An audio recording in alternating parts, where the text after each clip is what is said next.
greatest quest of humanity and human knowledge is to understand its origin and end. Human beings want to know whether their essence is only animalistic or spirituality is also a part of their existence. Does a human have a creator and owner, or is he a random creation of blind and deaf forces of nature? Has he been left alone and helpless in the search for good and evil, and truth and falsehood in this universe? Or has an arrangement for his guidance also been made? After the closure of the door of prophethood, what arrangement has been made to convey the truth of concealed realities like God and the hereafter to humans? Will those who spread corruption in the world ever be caught? Or have they been set free for rebellion?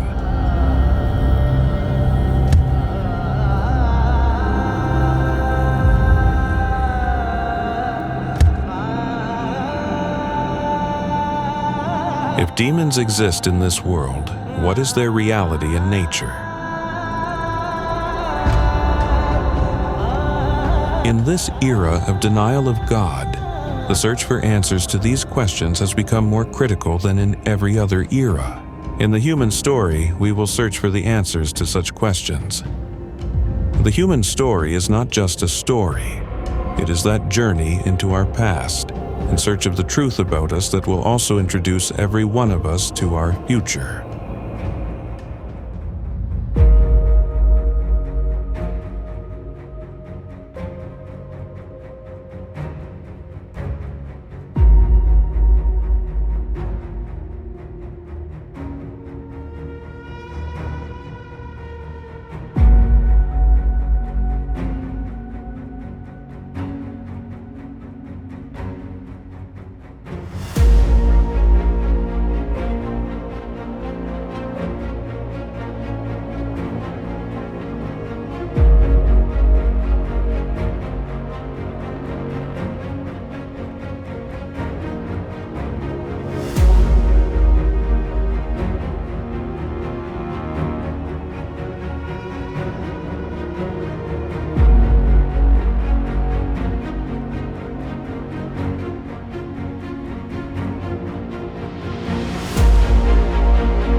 Man cannot see the other shore of the ocean with his eyes.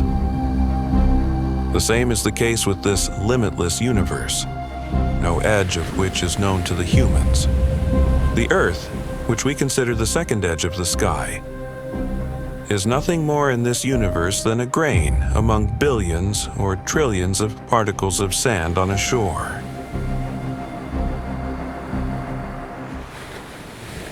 Even the Sun, 1.3 million times larger than the Earth, does not hold any significance more than an ordinary particle of sand in this vast and expansive universe.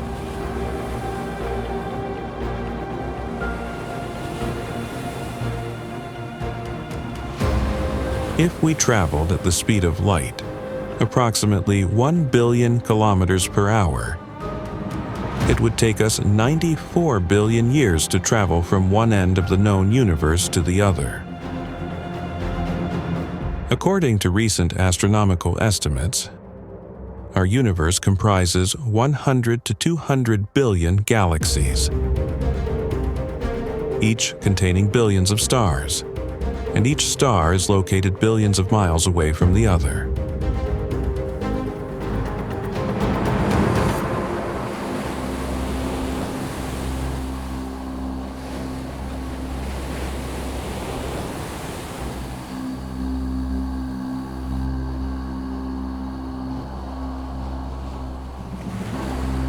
In this unimaginably vast and expansive universe, this Earth is the only known place where life flourishes with all its beauty and diversity. From the invisible bacteria to plants draping the Earth with greenery, this realm hosts millions of species of life. From thousands of species of birds soaring through the air to hundreds of thousands of creatures dwelling on the land and in the sea, a diverse world of animals is present here. The human being is also among the 8.7 million species of life found on this earth who, in terms of body, is similar to other species, but in terms of consciousness, he is entirely different and highly elevated.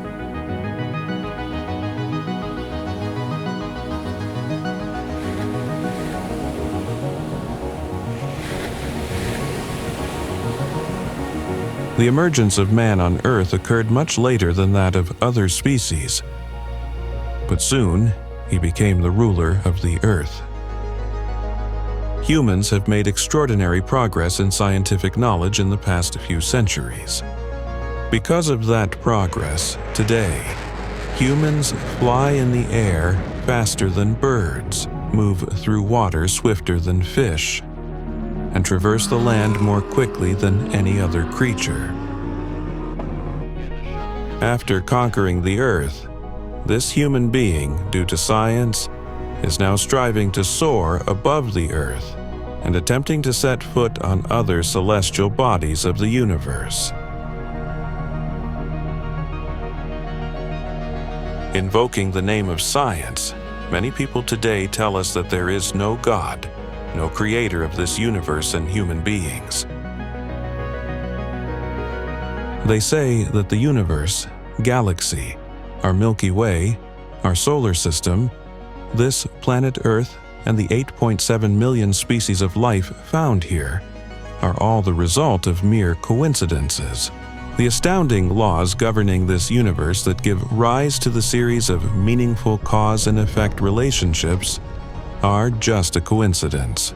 Surpassing it all, the existence of 8 billion individuals of the human species on this earth is also the result of a coincidence, and the outcome of this coincidence is the annihilating death.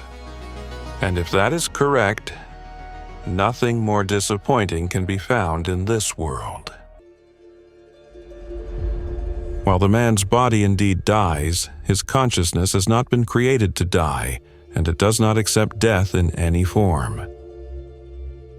This claim of denying God is not made by the universally accepted scientific knowledge. Science tells us a lot about the vastness of the universe, its operating laws and forces. However, whether there is a creator of this universe or otherwise, whether humans can be reborn after death, science does not answer such questions. These matters do not fall within its purview.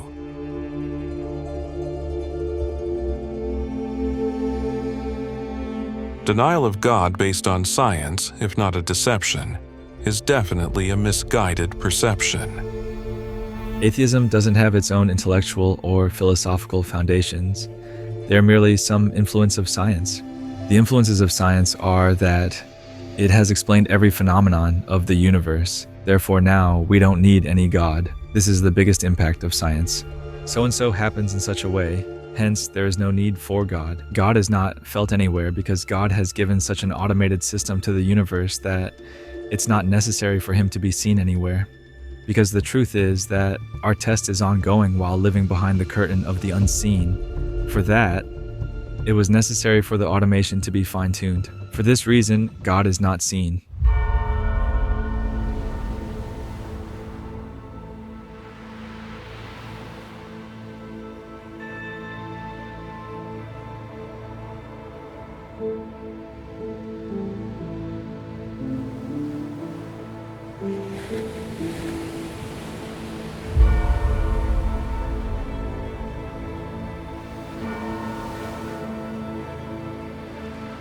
In this series titled The Human Story, we will look at life in the universe from the perspective of its creator.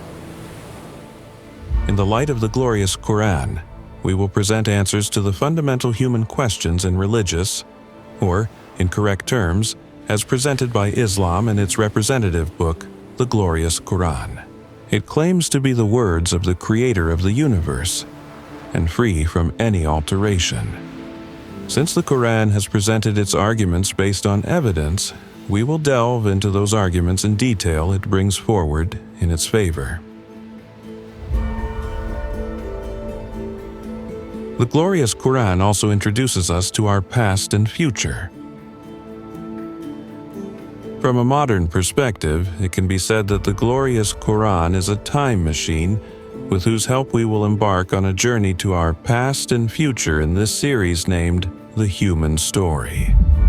This journey will traverse the pages of history, the verses of the Quran, the vast expanses of the universe, and the stories of the prophets and messengers. In this journey, we will see the relationship between humans, the universe, and the creator of the universe. What was the past of humans and what will be their future? In this journey, we will look at human history from the perspective of the creator. For that reason, those groups of human beings will be mainly discussed where the messengers of God brought his message, and whose stories are narrated in the glorious Quran.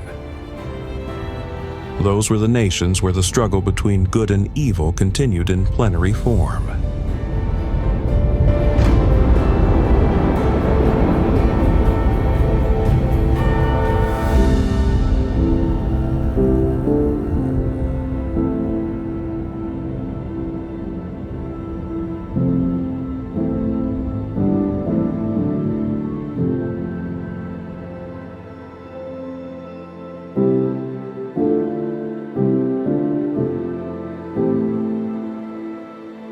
At the outset of this journey, I will take you to the past when, within the context of my person, the human story commenced. These pictures there ourselves. We were hunter-folk. This story began in the 1980s when on our country's only TV channel, PTV, the renowned astrophysicist Carl Sagan's globally famous documentary Cosmos was airing weekly. Sailors first saw the southern skies. They put all sorts of I used to watch this documentary eagerly and with great interest. telescopes, compasses, dogs, lions, and young women up in the skies. All manner of things of interest to us. We put their refrigerators, bicycles, rock stars. Carl Sagan was an agnostic, Clouds whose viewpoint was that there was no evidence in the universe to prove the existence of God. placed among the stars. He introduced the universe without a God, raising countless questions in my young and impressionable mind. And always Those questions led me to the borders of agnosticism and atheism. pass overhead. There are different constellations. If it weren't for the Quran, those very ideologies would have been my destination. Say the beginning of autumn. It never happens that a new constellation suddenly appears out of the east, one that you never saw before. There's a regularity. Fortunately, I was a habitual reader from my childhood. If I couldn't find something new, I would start rereading a book I had already read dozens of times. The yearning to read the Quran developed in me by reading the Prophet's stories narrated in it. This book introduced me to the real concept of God, a God who is alive, everlasting, listening, and knowing. That listener held the finger of a young man and made him capable of, while standing on the threshold of old age, telling others what the universe is saying in its silent language. The Quran is stating the same in clear terms.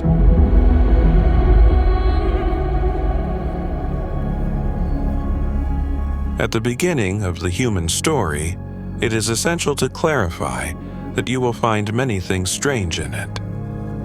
But the question is, isn't the world we exist in inherently strange from the very beginning? I am speaking, and my words, reaching your mind through your ears, are creating meanings. Isn't it strange? We eat food. This food, after digestion, becomes a part of the body. In other words, food becomes a human being. Isn't it strange? Until some time ago, none of us existed. Then, we all came into existence through the union of our parents. Isn't it strange? These and tens of thousands of similar things in this world are very strange and astonishing. But since they happen daily, they don't look strange to us. If humans were born from the branches of a tree instead of a mother, it would look strange to us. If we could hear someone without him speaking, it would seem strange to us. If we only look at food and it fulfills our nutritional needs, it would seem strange to us.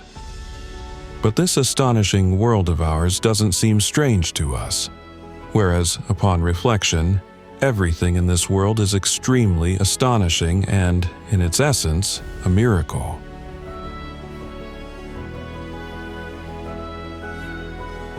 A knowledgeable person has expressed this matter, saying there are two levels of living life.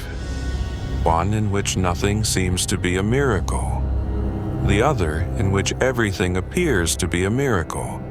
The most astonishing thing in the human story is the Quran. This book descended in a desolate, uncivilized desert region of Arabia, where the inhabitants had no status in the world. At a time when a handful of people who believed in the divine nature of this book were engulfed in a storm of opposition, they were promised in this book that they would be given dominion over the earth. It is as if today, in an underdeveloped and weak country in Africa, a religious book was to promise to its followers dominion over the earth merely on the basis of faith and righteous deeds. Nobody would believe it. But what is even more astonishing is that the promise made by this book to its followers was fulfilled within just a few years. The believers first conquered the Arabian Peninsula and then became the greatest power in the world. Their powerful adversaries were annihilated. A nation that neither had a leader who could unite them, nor were their geographical conditions conducive, nor did their tribal system allow it. They had only a religious leadership system due to the Holy Kaaba. For that nation, God Almighty's foretelling that He would accomplish this task, there is no doubt it is a great miracle. God has also said in Surah Al-Anbiya that we revealed to David, peace be upon him, that our servants will be the inheritors of this land. God's promise with those among you who have professed faith and done righteous deeds is that He shall definitely grant them authority in this land the way He had granted it to those before them. The glorious Quran said, هو الذي أرسل رسوله بالهدى ودين الحق ليظهره على الدين كله. We sent Muhammad, peace be upon him, as a messenger so that he dominates this religion over all other religions. And this prophecy is mentioned explicitly in the Sahih of Bukhari and Muslim as well. The Prophet said that soon the Roman Empire would end, and after that there would be no Caesar until the Day of Judgment. Soon the Persian Empire would fall and there would be no Kasra either. Time has indeed seen that the prophecy of the Prophet came true. Not only that, the one who had revealed the glorious Quran, at that very time when all the opponents were hell-bent upon eliminating the call of this book, gave his decision in this way. Undoubtedly, we ourselves have sent down this reminder and only we shall protect it. An astonishing aspect of the Quran is that from Alhamd to Wan Nas, every letter is the same. What some scholars did is that they took manuscripts of the last 14 centuries and proved that The Quranic text existing from day one remains the same until the end. There is no discrepancy whatsoever in this text, not even a slight variation. Meaning that during the time of the Prophet, if any word of the glorious Quran was written deviating from the rules of standard script of that time, even that has not been changed. Yes, it happened that dots and diacritical marks were added later in the Quran, but the text of the Quran is exactly the same, letter by letter. That itself is quite astonishing, and it seems as if God has preserved it in some creative manner. No one dares to tamper with it in any way. O Prophet, whatever has been revealed to you from your Lord, communicate it to them the way it should be. Allah will protect you from these people. It is the tone of God. Humans cannot speak in this tone. If they try to do so, time will prove them liars. But these words of God, who had made these claims, are not only preserved word for word to this day, but they also made its believers the rulers of the world according to the promise.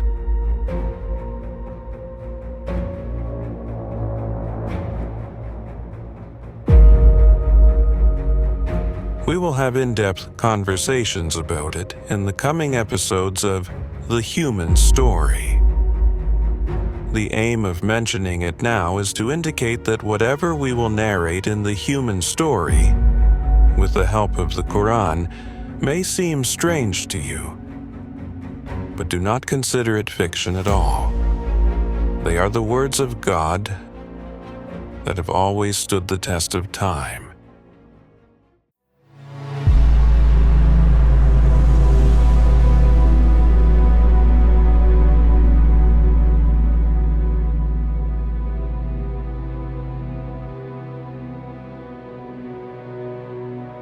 The beginning of this human story starts with the Ard-ul-Amana, presentation of trust. By the presentation of trust, we mean the occasion when Almighty God presented His creative plan to all creatures. God's creative plan was to grant His authority and power in a limited domain, and as a trust to a creature temporarily. And while remaining hidden, He would test them during this period.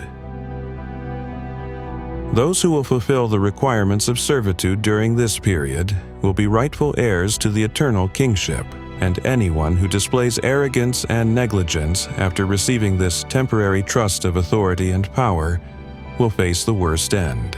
Considering this outcome, all creatures were scared to undertake this test except for humans, who, with hope for the eternal kingship of paradise, came forward and accepted the test. We had presented this trust before the earth, the heavens and the mountains, but they had declined and became scared of it, but human beings bore it. In reality, they are very unjust and ones who are overwhelmed with emotions.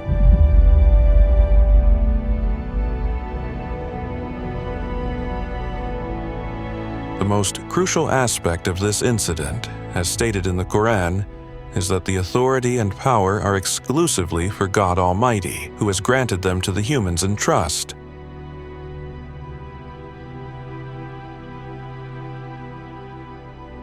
The event of marriage is the most significant incident of human society. It is a complete expression of how humans exercise their authority. Establishing the relationship of husband and wife, humans decide that they will not go beyond this relationship to satisfy their instinctual desires. Thus, by exercising their free will, humans impose a restraint on their desires and emotions. They can also go against this arrangement by using their free will if they wish.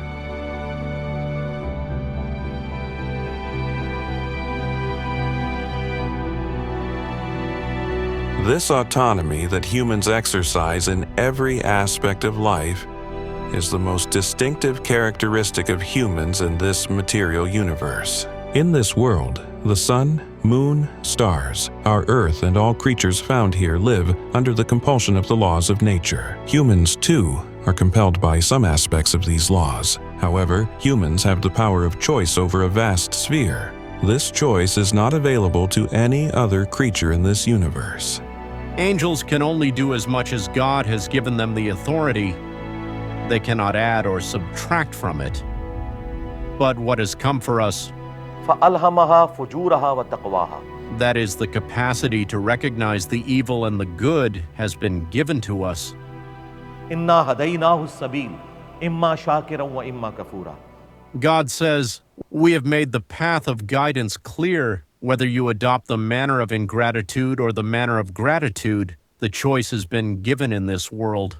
If this choice was with anyone in the universe, it was with God. After that, if this choice has been given to anyone, it is to humans. Although we are also helpless within our boundaries in the given circumstances, no matter how much I expand, I cannot get out of my skin. Our instincts force us to strive to obtain sustenance, satisfy instinctual desires, make efforts for the other necessities of survival, and fulfill our desires. However, in this struggle of life, whether we opt for justice, benevolence, and righteousness, or choose the path of oppression, injustice, and wrongdoing, it depends on us, taking this vast universe as the grazing ground of our needs and desires, whether we roam, feed, reproduce like animals and die, or live a life of servitude, making it a table set by the hand of the Lord. The choice is ours, and this very choice is the central idea of our story. A human being has two aspects. One is his animalistic existence, as the Quran has described. Just as other creatures come into existence in this world, so does he. Then there is his personality. So, it is the real personality of man which has been given the awareness of worship. Thus, it is the story of the relationship between the worshipper and the worshipped. In this sense, you can say that it is the story of man. The second stage of this story, as described in the glorious Quran, is the phase of the collective creation of all humans from the beginning to the end.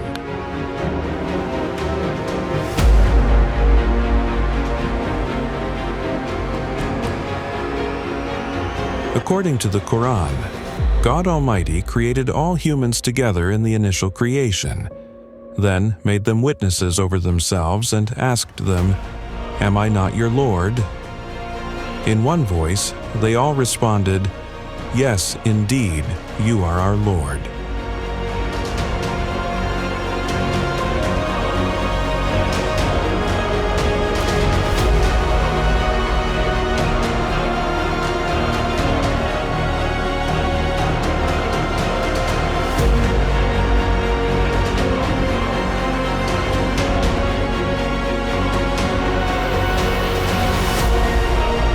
The human story is precisely the story of the prophets and messengers, in which they continuously present the voice of nature as a living reality.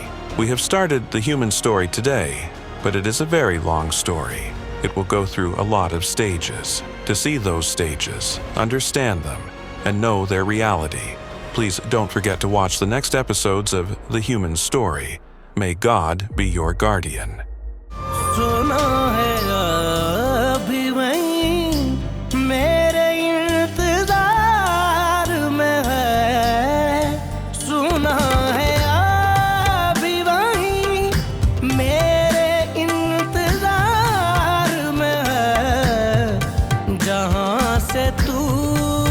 कहा था मुझे यहाँ से निकल, जहाँ से तूने कहा था मुझे यहाँ से निकल।